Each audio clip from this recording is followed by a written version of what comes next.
Welcome back, everyone. It's a pleasure to welcome you to 2026 with a new World Migratory Bird Day Educator training. This year, we're celebrating a new conservation theme. Every bird counts. Your observations matter.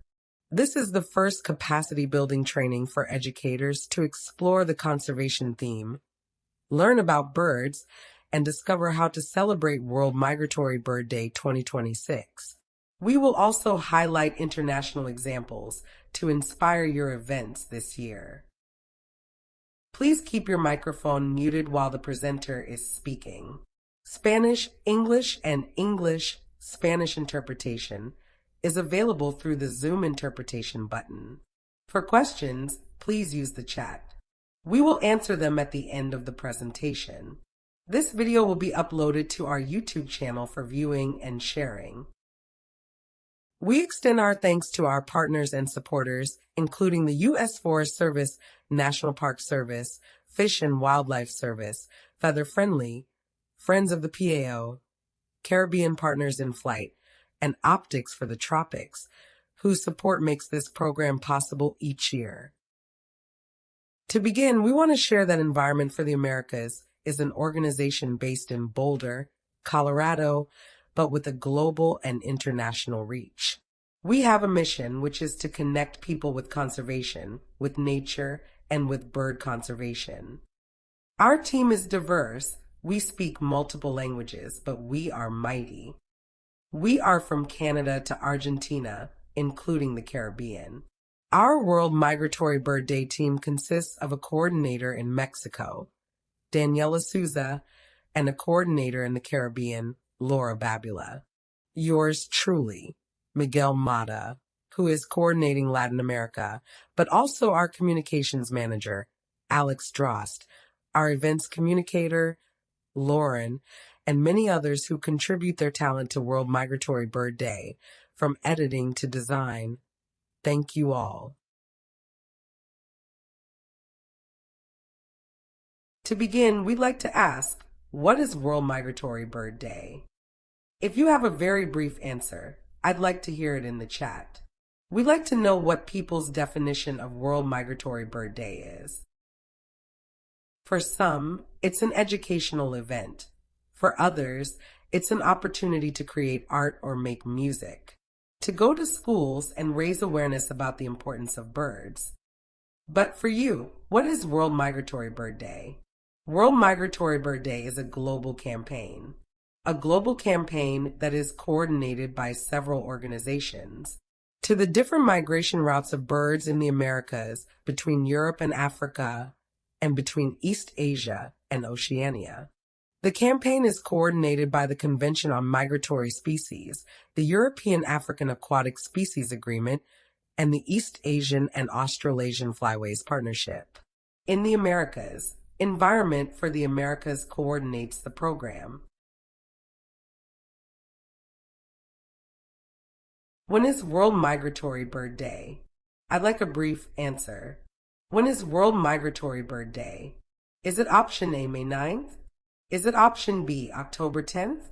Or is it option C, every day? Let's take a quick look. What does the audience say? Okay, many answer A and B, C, A, C. All are correct. Thank you very much. Yes, officially World Migratory Bird Day has two official dates, the second Saturday in May and the second Saturday in October. But we recognize that birds don't migrate on a single day and that these birds are moving throughout the year, which is why World Migratory Bird Day has become an event that is celebrated almost every day of the year. So, yes, all the answers were correct. You can celebrate World Migratory Bird Day when it works best for you, when the birds are present and when the logistical conditions allow it.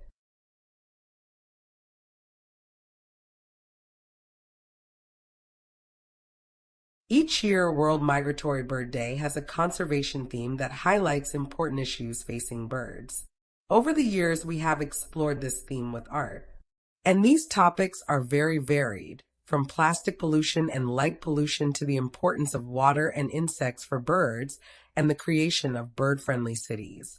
The centerpiece of World Migratory Bird Day is our poster. In it, a selected artist attempts to interpret the concept of the conservation theme and reflect it in this piece of art, which changes every year. They are all excellent, and they all make our programs more creative. This year, the conservation theme is Every Bird Counts. Your observations matter, and we will highlight in this theme the importance that the community in collecting data that can be used for the interpretation, management, and research of birds in favor of their conservation. It is important to clarify that educational programs, while creating a very broad public awareness about birds, are not all citizen science programs. Citizen science or participatory science program has a strong science component in its activity. And it is not enough just to do education. We need to go beyond taking data, interpreting the data, and sharing that information. Community science makes conservation possible. Collecting data on a large scale allows us to understand the macroecological processes of our planet. As in this figure on the left from NASA, we observe the movement of hundreds of migratory birds and animals on the planet. All these movements, or these dots and colors, correspond to data generated by the community, by scientists, interpreted and visualized in this way in order to make data more impactful. The message: scientists in communities matter, and that is that we are doing science even before we call science. Scientists in communities observe, record, and interpret their environment in that way. You can be a scientist in your community if you have a question, if you have a curiosity about nature, or especially the birds around you. That's why we invite everyone to explore what a scientist can be like in their community. Understanding. Doing citizen science helps us to understand and address threats. First, because the data allows us to make interpretations of the populations and thus know if they are stable or vulnerable. The latest state of the world's birds report detailed how different groups were experiencing different population changes. Some were growing positively, such as waterfowl, which was very good for. But other groups showed a rapid and dramatic decline, such as grassland birds or migratory shorebirds that travel farther. This data helps us to formalize our arguments in educational programs and use them as a basis for natural resource management. As we've been discussing, data must translate into action. With data, we can illuminate that path, answer questions, share our doubts, and in that way create ideas that we can explore on the ground to reduce threats. Citizen science also accelerates scientific processes, since scientists cannot be everywhere at the same time. The participation of communities across geography and throughout the year can generate much more data than a single person could. That is why, even today, people are discovering new species for science or documenting distribution expansions. So let's explore our territory with curiosity, because there will always be something to discover. Finally, science is here to be used and to improve our understanding of how to solve the problems that both birds and people face. This program is global because migratory birds are global too. Birds connect our world. A bird born in Canada and in Argentina within months is an event that amazes everyone. Let's not feel that our local actions don't have a global impact. They do. Believe in it and let's act, starting with our local actions like restoration, education, and interpretation. Let's do these activities with the utmost passion because they do have a global impact. When you put the pieces together and combine everyone's contributions, the map and the image improve. Technology is a great ally today for everyone. Many years ago, and I'm not talking about 100 years, but maybe 15 years, bird watchers went into the field with their books, notes, and cameras. Then came the work of going back to the lab, interpreting, searching for what they saw, and identifying what they drew and couldn't immediately find. Nowadays, we have tools on our phones that can suggest species just by listening to the landscape or by taking a photo. Access to information is more open today than ever before. Let's use all these tools to get closer to nature, to explore and learn in detail what surrounds us. With this data, and although this quality of data doesn't exist for all birds in the world, by adding up observations, we can detect subtle changes. More than 2.9 billion birds have been lost in the last 50 years in the United States alone, many of them migratory birds. Many of you will use eBird to record your observations. This data can also be used to interpret species abundance and determine where within their distribution range they are threatened. For example, areas with the greatest losses are shown in red, while areas with greater abundance are shown in blue. This may be related to urban development or habitat loss, but it may also be related to improvements in habitat quality for some species.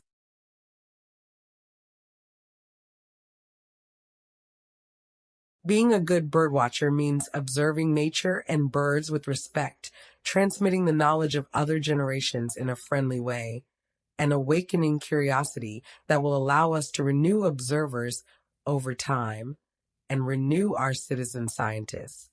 I invite you all to maintain a real connection with nature. This presentation will be available, and links to other articles that may be helpful will also be shared. To kick off World Migratory Bird Day 2026, I want to introduce our 2026 artist, Luisa Lacerda from Brazil. Luisa is a singer, a birdwatcher, and a suist. She was selected to create the art for World Migratory Bird Day, which is made entirely of embroidery. Each of these birds was hand embroidered by Luisa, and we are very happy with the final result. There are elements that suggest the citizen science component, and soon we will reveal the official World Migratory Bird Day poster.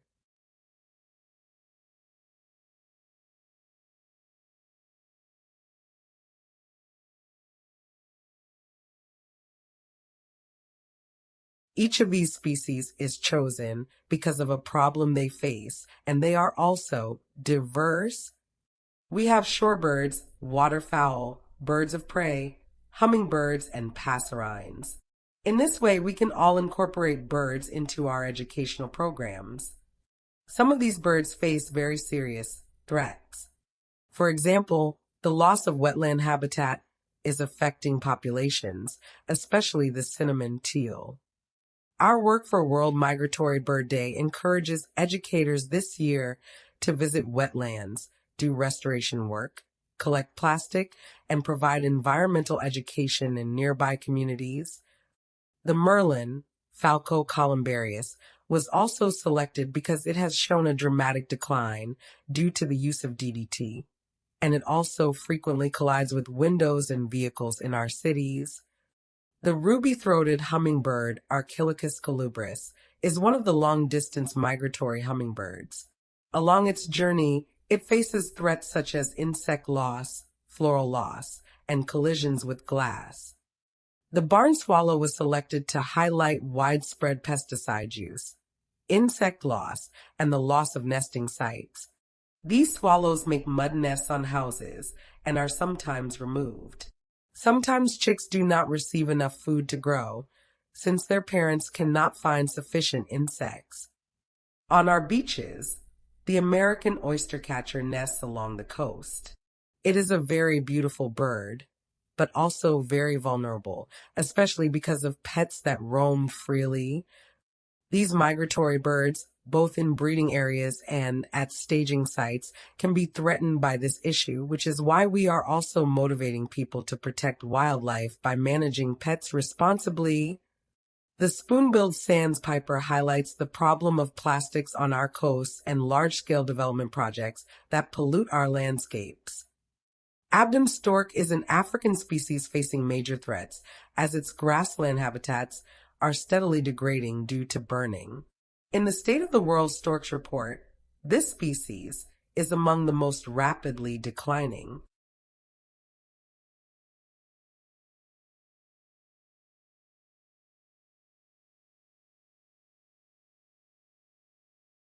How do you organize World Migratory Bird Day?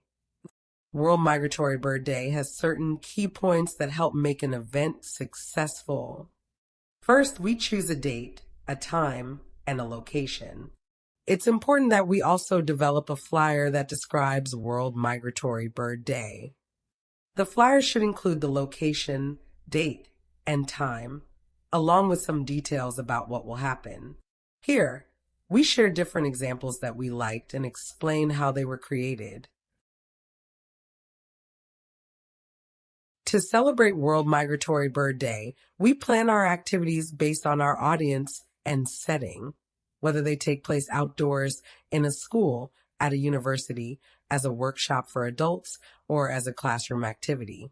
All events are welcome, and we simply hope to see World Migratory Bird Day and the conservation theme reflected on your posters. Here are other examples of how we can create an information table at universities, wetlands, or urban parks.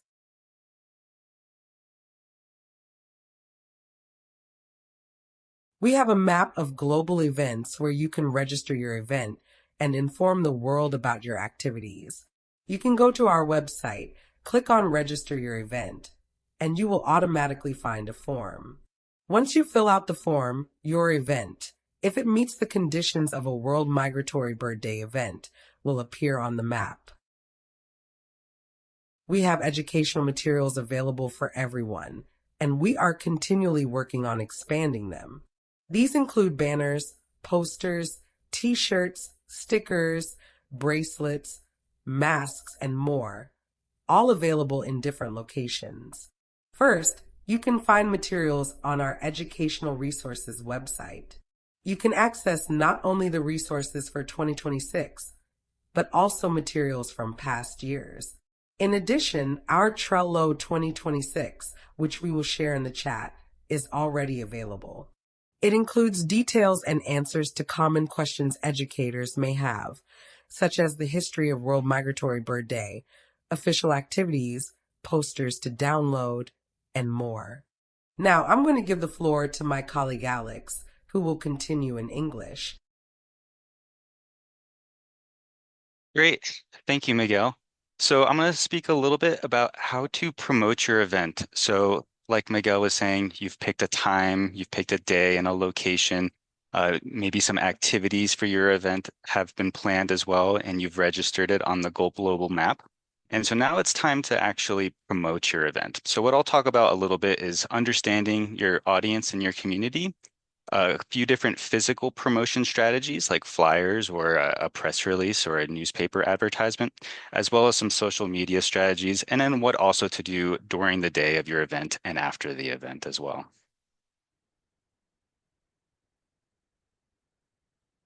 Next slide. So the most important thing of any communication or any promotion for your event is understanding who your audience is and who your community is.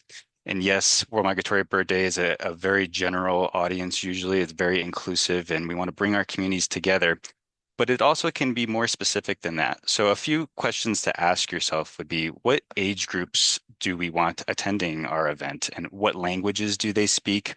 Where are they located? Who will be by the location of my event?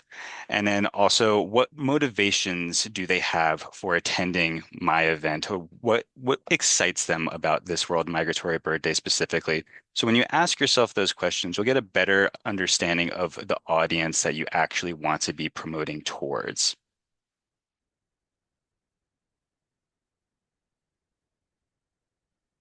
So for physical and print promotion, let's say flyers are the most common, but this also applies for any sort of a newspaper advertisement or a press release or any other sort of physical promotion. The advice that I have is to be really clear and really concise with your writing for it. So include who, what, when, where, and then why or how for the details of your event. And so right below here, I have an example of a flyer that we made for our event in Colorado for World Migratory Bird Day. So you can see it has the location on it, it has the day and time, it tells you what it is, and then it has just a few bullet points of the activities or what people can expect So the less words you use is actually the more effective that your advertising is going to be for any sort of physical promotion. So keep it clear, keep it concise. We have digital materials available to you, like flyer templates on our Trello board, as well as some of the artwork that you can also use for your advertisements. But for any print promotion, yeah, who, what, when, where, and why. That if you focus on those things, then your promotion's going to be effective.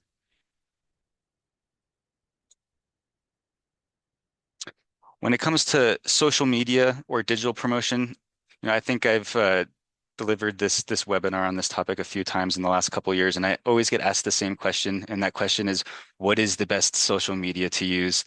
And the answer is that there is no single best app or social media. The one that is going to be best is the one that is relative for your community, and also one that you know how to use. So my advice is to also just pick three or less. It could be one. You don't even have to do social media promotion. But rather than trying to do all of the applications and all of the different social media programs, pick three or less that you know how to use and that you know that your community uses. So that could be, let's say, an email newsletter, and Facebook, and an Instagram. If you know how to use those, then that will work for your community, especially if you know that those in your community will be using those apps.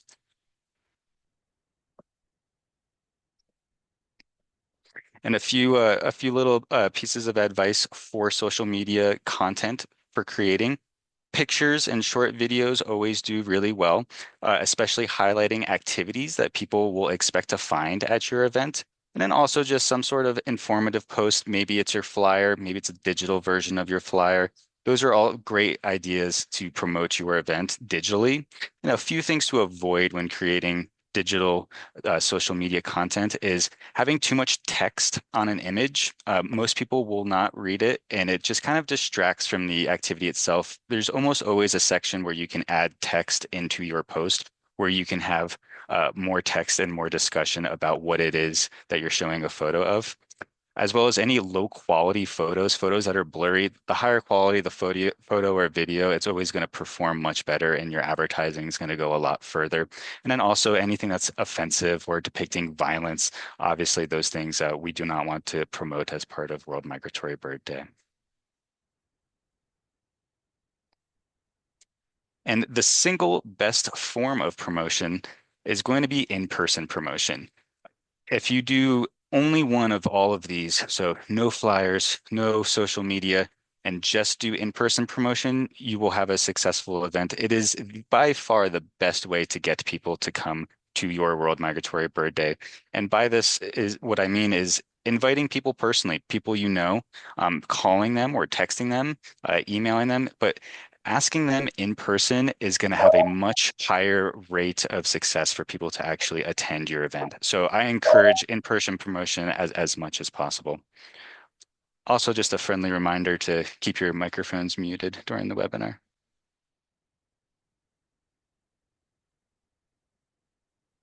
So to wrap up the section on promotion, plan your event, pick a day and time, register it on our global map, or find an event near you that you can attend. Um, Identify your audience and your community that you want to be promoting towards, and then promote it with the relative channels for your community that you know those people will find your flyers or whatever it is that you're going to be publishing.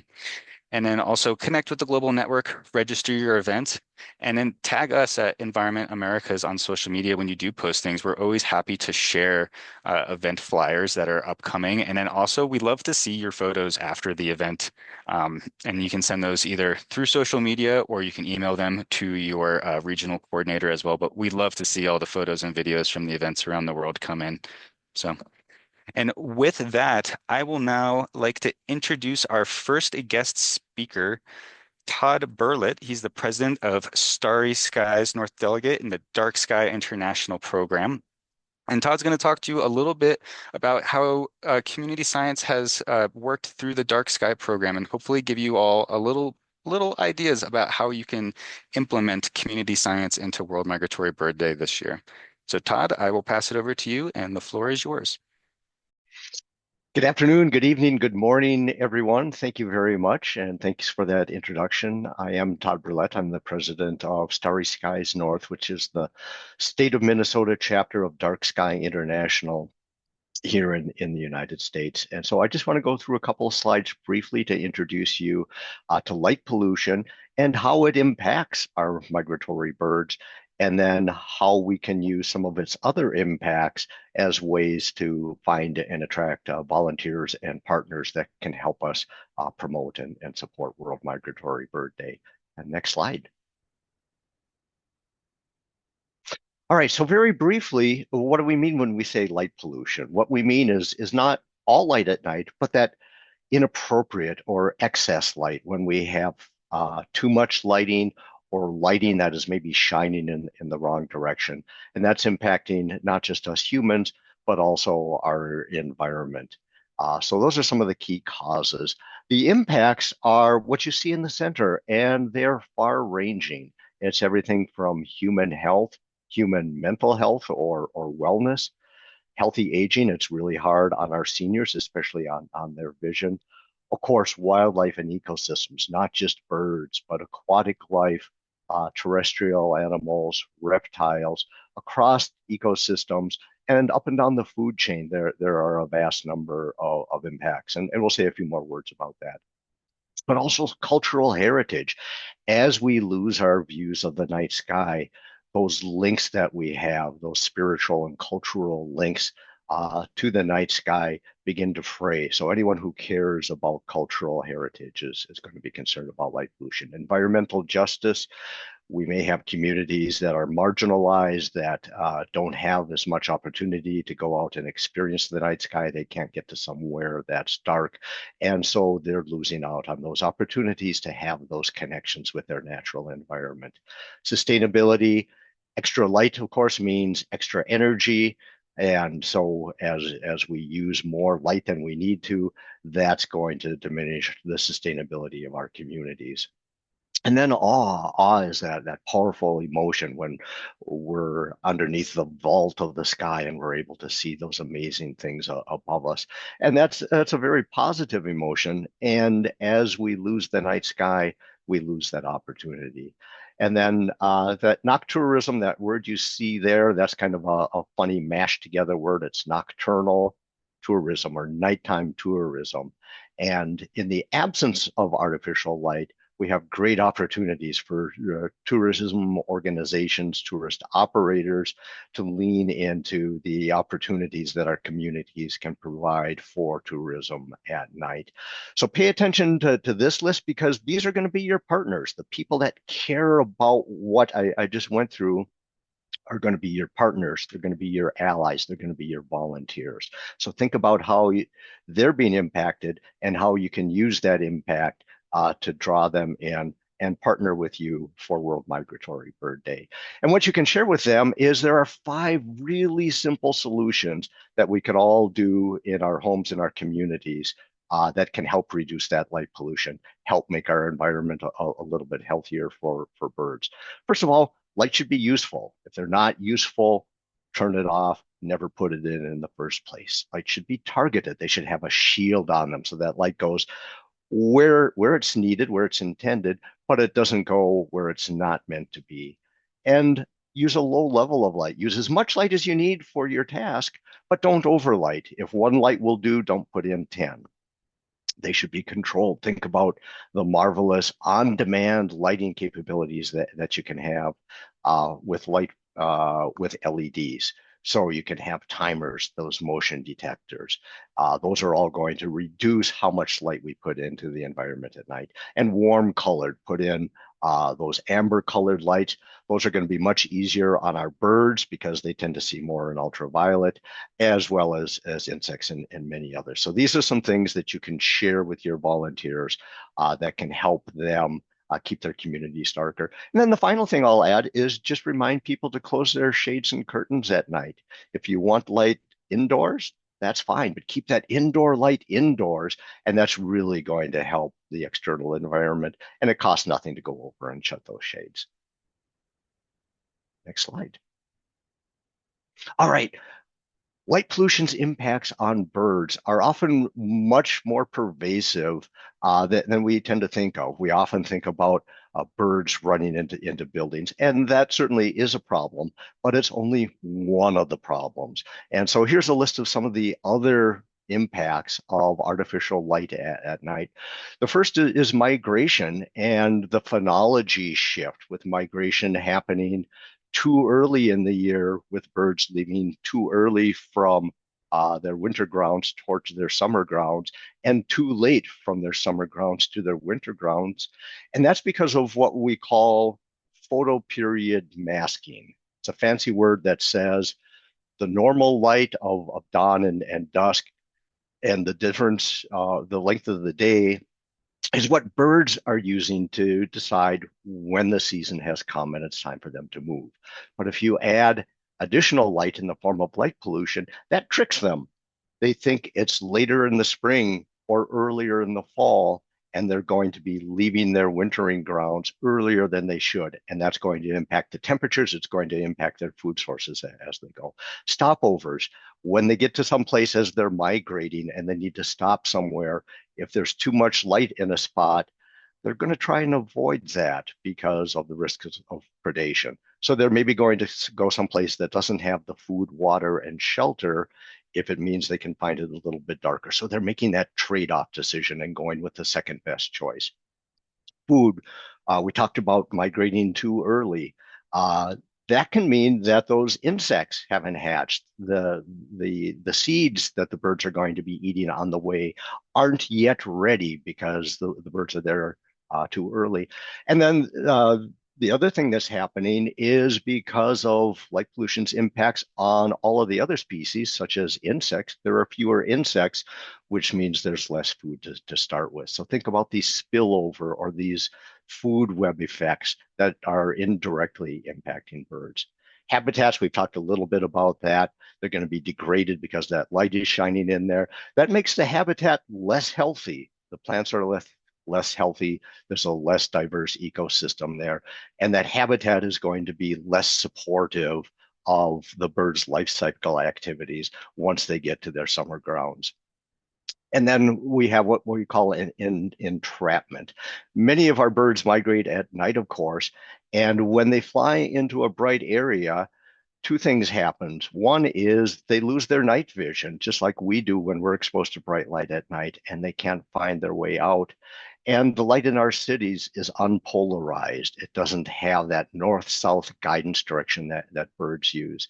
So that picture that you see in the upper right-hand side of your screen, this is a picture of the Freedom Towers in New York City looking up. And each of those dots that you see is a bird that is supposed to be migrating, but it's been entrapped by these bright lights from the Freedom Tower, and they're circling around and around. Fortunately, this has been a known problem that got it solved. When they see a certain density of birds there, they'll actually turn those lights off. The birds can continue on their way. And so these birds are going to be safe. But not all birds are going to be safe. They're going to be flying around and around these urban areas, not being able to find their way out. And that's what's happening with that bird at the bottom. That's an exhausted bird that was found on the streets of Toronto the morning after it was trying to migrate. It didn't run into a building, but it exhausted itself trying to get outside of the city, and it just couldn't find its way. Of course, there's the exposure to the predators. Again, that extra light where they're trying to nest makes them vulnerable. The predators can find them, can find the nest, can find the eggs. Sleep-wake cycle is disrupted. Birds have melatonin just like we do. We need to turn our blue screens off at night, right? So that the melatonin doesn't get disrupted. Same thing's happening with birds, except they can't turn off those blue screens. And buildings, and keep in mind that it's buildings of all heights, not just skyscrapers, single family homes, apartment buildings, what have you. Birds are going to run into all of them because they see that light, they think that's the path through the forest, and they're going to be sadly mistaken. Next slide. Okay, so we already talked about finding and engaging some of those volunteers. Who are those volunteers that you saw on that first slide? farmers and fishermen, they're going to care about birds, not because they necessarily care about birds, but because they care about light pollution, because fish are impacted by light pollution. So now you can make an ally of them in helping reduce light pollution. That's going to help birds because it's also going to help the fishermen. And across all of these other suggestions here, that's what's going on. All of these potential partners may not care very much about birds, but they care about tourism. They care about other elements of nature. They care about sustainability. Those are people that you can approach, show them those connections, and they're going to become your allies, your partners, and your volunteers. So show them why they care, and then show them how easy those changes are. We talked about those easy things like shutting curtains at night. So it's going to be very easy to welcome them in and help them drive change. Once you've drawn them in, then of course you need to make them feel comfortable with being volunteers. And so provide a little bit of training for them with some of these community science tools that we're going to talk about. Make sure that they're comfortable with them, provide some training, provide some mentorship with them, provide some partners. And if they're not very comfortable in darkness, go as groups, go as pairs, or make it fun. Go out and make it an evening activity where you can watch the sunset, you can look for satellites, watch for the first star to come out, and really make it an enjoyable experience, help reduce their concern and potential fears about being in the night. Help them discover that there's nothing to be afraid of in the dark. And in fact, there's a lot to embrace. Next slide. So here's a great example of community science, and this is a long-running program that has just been incredibly successful. It's called Globe at Night, and you don't need any technology to use Globe at Night other than the ability to update your findings. You can use a portable sky quality meter, and they're very, very convenient, but they're not cheap, and they're maybe not appropriate for all environments. But what you can do is go out and download these maps that are going to show you which stars are available in any given constellation. So each month of the year, for about 10 days around the time of the new moon, there's going to be a constellation of the month. And it's a great way for people that maybe don't know their way around the sky to learn one constellation a month and become familiar with those beautiful constellations that we have in the sky, Gemini and Leo and Orion and what have you. Because what people are going to do is they're going to go out and they're going to have a map and they can count how many stars that they see in that constellation, and then they report that number. If you've got a lot of light pollution, there's maybe only going to be 2 or 3 stars. If they're somewhere dark, there's going to be 10 or 20 or 30 stars. And that becomes data that the researchers can then analyze and monitor light pollution. And that's vitally important because the satellite that we have up in the sky that is trying to monitor light pollution wasn't put there to monitor light pollution. It was put there to monitor crops, and it just happens to sort of work for light pollution. But it can't see in that blue part of the spectrum because crops aren't blue, right? So we need citizen scientists, community scientists to go out and collect that ground truth data that can help the scientists figure out what the satellites are missing. So it's vitally important because it's something that our satellites can't do for us. And so our community scientists have to do it for us. There's a great link at the bottom there, that globeatnight.org. You can go out there, download the maps, download the instructions, and it's just a lot of fun. All right, next slide. So here's some examples of some community accesses. We're actually doing this here in my home state. So I talked about those sky quality meters that you can get. You don't need to use them for Globe at Night, but you can get them. And you can then put them inside of a waterproof and weatherproof container. And that's what you see on that right-hand side there. Those are long-term installed monitoring stations that are sitting there night after night, week after week, month after month. And every 5 minutes, all night long, they're monitoring the brightness of the night sky.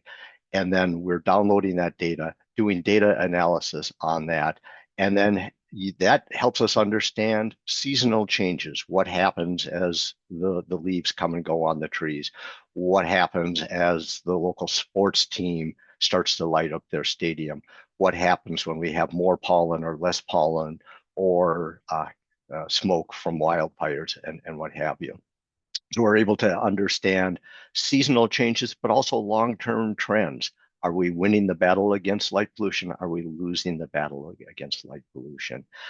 So that's a great way that you can take your volunteers to that next step, not just monitoring on a night-to-night basis, but again, helping that globe at night, because this data is also going to go into globe at night and really making it possible for professional scientists to really understand light pollution.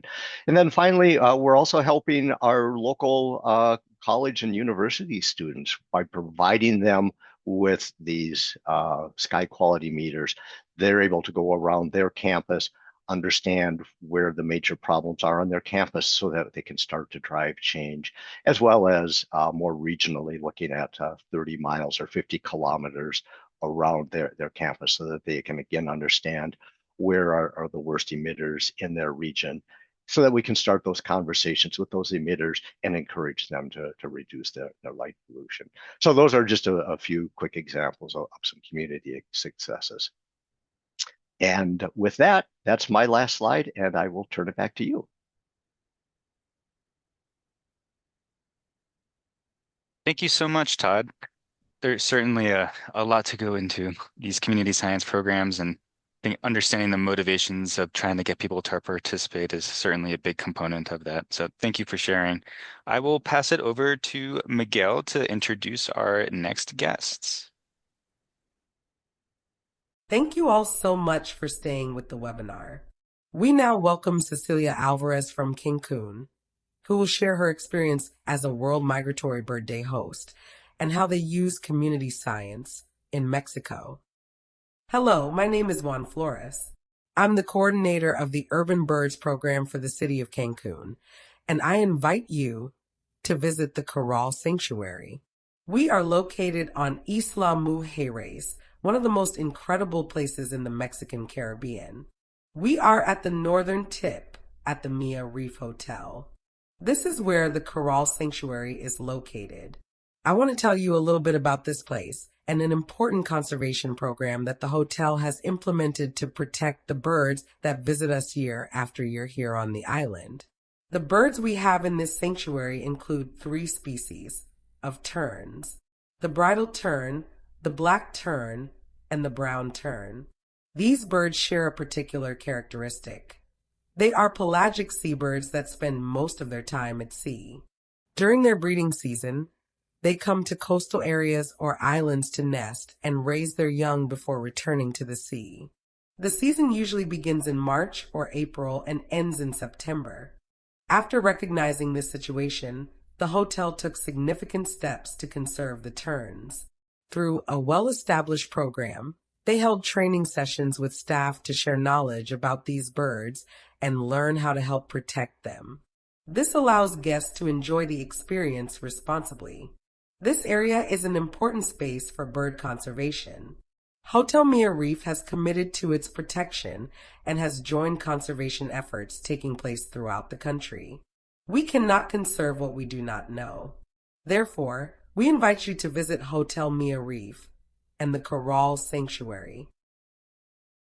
After recognizing this situation, the hotel took significant steps to conserve the terns. Through a well-established program, they held training sessions with staff to share knowledge about these birds and learn how to help protect them. This allows guests to enjoy the experience responsibly. This area is an important space for bird conservation. Hotel Mia Reef has committed to its protection and has joined conservation efforts taking place throughout the country. We cannot conserve what we do not know. Therefore, we invite you to visit Hotel Mia Reef and the Corral Sanctuary. Thank you so much for that beautiful video and introduction, which I think makes us all want to go to Isla Mujeres. So, welcome, Cecilia. We want to hear about your experience. This presentation focuses on the community doing citizen science for bird conservation. On this occasion, we want to share how, by providing the right information, sharing knowledge, and joining forces as a community, we can turn a problem into an opportunity through citizen science. Our project began in 2018 when we were involved in the Urban Birds program and conducting an updated inventory of bird species on Isla Mujeres. Suddenly, we began noticing terns, and people started reporting that there were many birds at this hotel. We asked many? How many? So we went to check it out in person, and it turned out there were a lot. The birds were nesting there. We could see the eggs and the chicks, and it was an extraordinary thrill to discover a colony that was previously unknown. With the help of experts, we began consulting people who could guide us. This entire process started with the hotel. When we first visited, they told us they didn't know what to do with the birds anymore. They were concerned about the noise and guest complaints and wanted the birds gone. This reaction came from a lack of information. People didn't know much about what they were observing. Over the years, we worked closely with the hotel, and in 2022, we were finally able to establish a strong connection. That year, the Foundation Mia Sustainable was created, and together we developed a management plan. Monitoring began with specialized biologists, first Jonathan Vargas and later Roger Sosa. With Foundation Mia Sustainable, Dana Zapata joined the effort, along with support from Hugo de la Fuente. After this process, continued efforts took place in 2023, 2024, and 2025. Bird festivals were organized, collaborators were trained, environmental education plans were developed, and many schools, both public and private, were reached. We also launched drawing contests where children captured what they learned during workshops. Winners were able to tour the hotel facilities to see the nesting site or receive binoculars to continue observing birds. The community began documenting observations and asking questions as the terns returned each year. Inspired teachers involved students through art projects, including murals of the terns. It's worth noting that before this, many did not even know the names of these birds. We also conducted outreach and training for all hotel staff. This was especially meaningful because everyone was involved, from security guards and housekeeping staff to chefs, sales staff, and managers. Everyone learned about the birds, their importance, why conserving the colony matters, and why the site needs protection. They became the ones responsible for caring for and protecting these species. These workshops are held every year because staff turnover occurs. The campaign is called Mia, My Friend the Tern. During the tern season, staff wear buttons on their uniforms and students also participate in activities. The hotel has received a medal for tourist merit for its conservation of the tern nesting colony. Birdwatching has also become an important part of the project. We now receive not only local visitors but also national and international tourists, including nature photographers. The hotel has developed special plans for these visitors.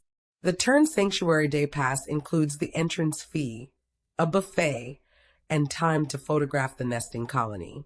Research projects are also connected to this work. The community began asking questions. When do the terns arrive? Where do they go? Are the same birds returning each year? With training from biologists, we began banding birds to determine whether the terns that leave are the same ones that return or if they travel elsewhere. Universities such as UNAM have also started research projects, including studies on diet. It was once thought the terns only fed on sardines, but recent results show they consume other fish species as well. Citizen participation has been essential. People continue to document observations, ask questions, and support research projects. Media outlets, schools, and even authorities are now involved in promoting and protecting these colonies. This is especially important because seabirds are experiencing population declines, and protecting nesting sites is critical. Here we can see population counts by year. There is no data for 2020 due to COVID restrictions that prevented access to the hotel. However, overall population numbers have remained stable, even with hurricanes affecting this part of the Caribbean. Thank you very much to Cecilia for her participation and for sharing such an excellent project. Thank you to all the educators who joined us for this hour. Each year, we recognize educators who celebrate World Migratory Bird Day in an outstanding way.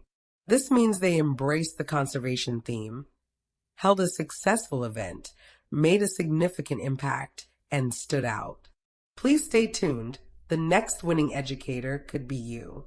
Winning educators receive binoculars, courtesy of Optics for the Tropics and Vortex. We also invite you to apply for our educational toolkit.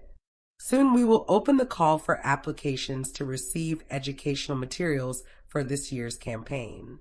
We are always looking for ambassadors, people traveling between countries, especially from the United States to Latin America, who can help transport educational materials to their communities.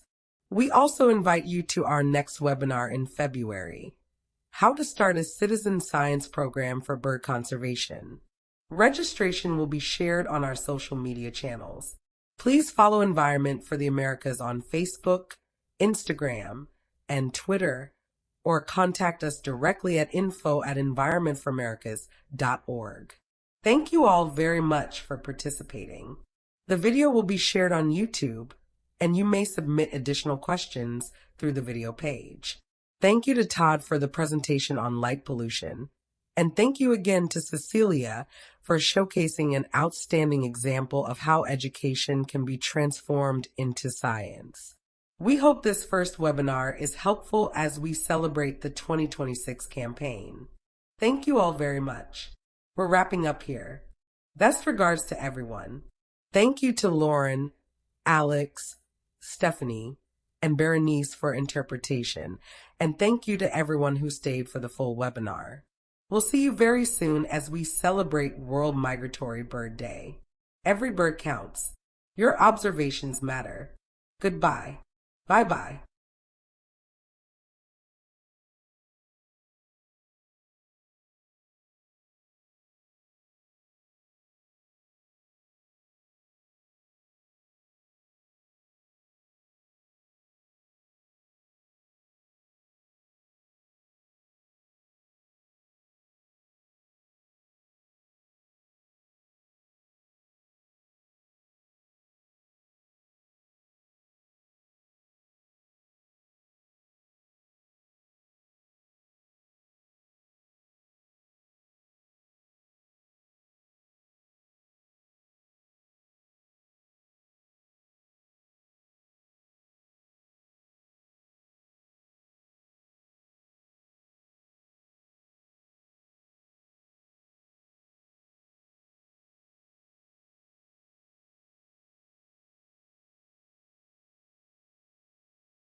Now I'm going to give the floor to my colleague Alex, who will continue in English.